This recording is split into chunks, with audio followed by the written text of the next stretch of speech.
Hey, beautiful souls, welcome back to my mind space. I'm Tenny, and thank you so much for being here with me today. So, I've been reflecting a lot on the different seasons of our lives, like the season where nothing seems to be moving, no big shifts, no visible progress, no dramatic changes.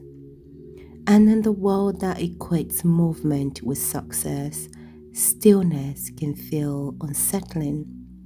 It can feel like you're falling behind, like you should be doing more, becoming more, or fixing something.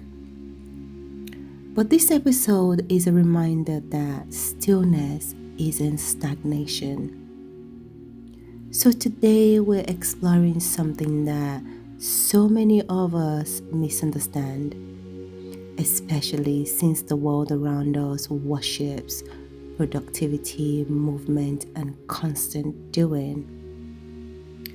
Because sometimes the most powerful transformations happen in stillness, and the biggest transformation happens when nothing seems to be happening at all. This got me thinking, why do we fear stillness?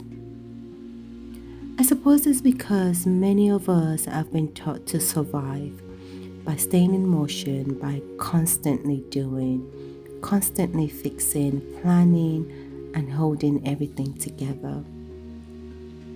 But stillness can feel unfamiliar because it asks us to just be rather than perform. It asks us to listen rather than react. It asks us to trust rather than control. And when things slow down, old narratives can surface. But the truth is, those stories are inherited. They're not true. And this is due to the fact that we live in a culture that equates movement with progress. Like if you are seen as busy, it means you're doing more. If you're seen as less busy, it means you're falling behind. Or if you're not productive in the way the world wants you to be, it means you're wasting time. But the truth is, stillness is not laziness. Stillness is no avoidance, and stillness is no giving up. Stillness is recalibration, that moment when your soul catches up with your body. Sometimes life slows you down because you're about to shift direction. Sometimes the stillness is protection, and sometimes the stillness is preparation. I want us to pause for a moment and explore the difference between stillness and stagnation.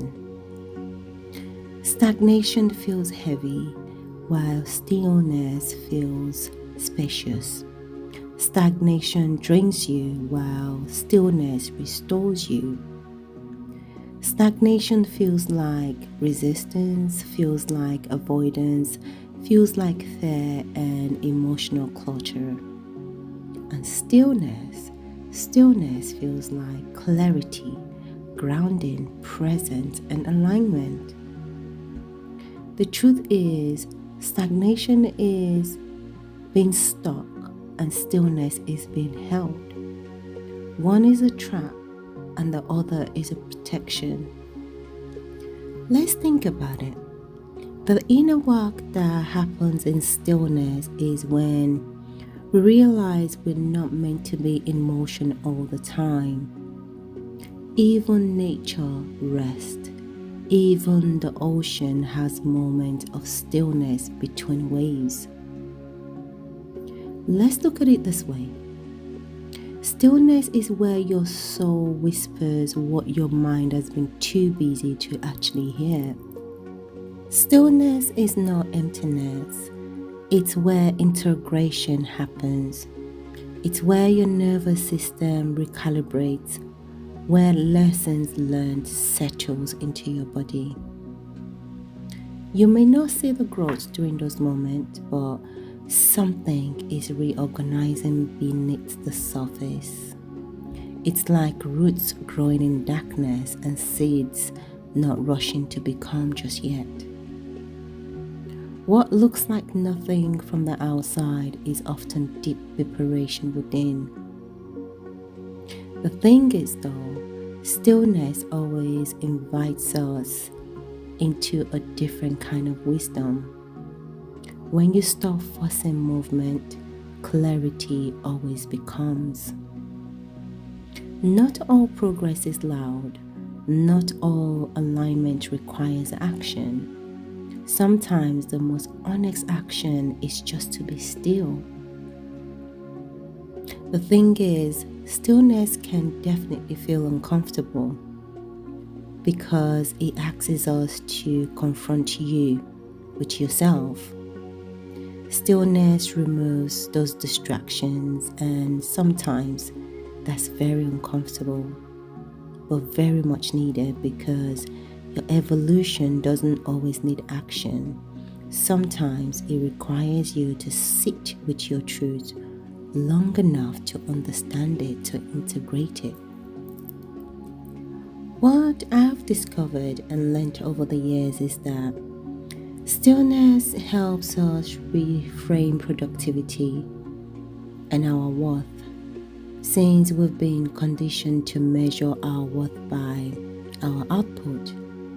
The interesting thing though is that your value doesn't disappear when you slow down. You are not being unproductive, you are integrating, because stillness allows you to realign with what matters, to move forward from truth instead of pressure. This is not a setback, this is a reset. This got me thinking as well. Stillness can also be an intimate practice where we all reconnect with our essence. The space where we remember we don't need to force anything, we don't need to chase anything, we don't need to prove anything. Stillness ultimately teaches us to trust the divine timing, to trust our inner voice, to trust our intuition, to trust our inner wisdom and the unfolding of our lives. Stillness ultimately is surrender. Surrender not in a powerless way, but in a deeply aligned way. So if you're in a season of stillness right now, ask yourself this gently. What am I being protected from? What am I being prepared for? The thing is, stillness, the stillness you are in right now is asking you to not rush your next chapter. It's telling you you don't need to prove anything to be ready for that next chapter. Remember, stillness isn't stagnation. It's present, it's listening, it's becoming. It's wisdom, is alignment, and is preparation. In this season of stillness, you're not falling behind, you're not stuck, you're not failing.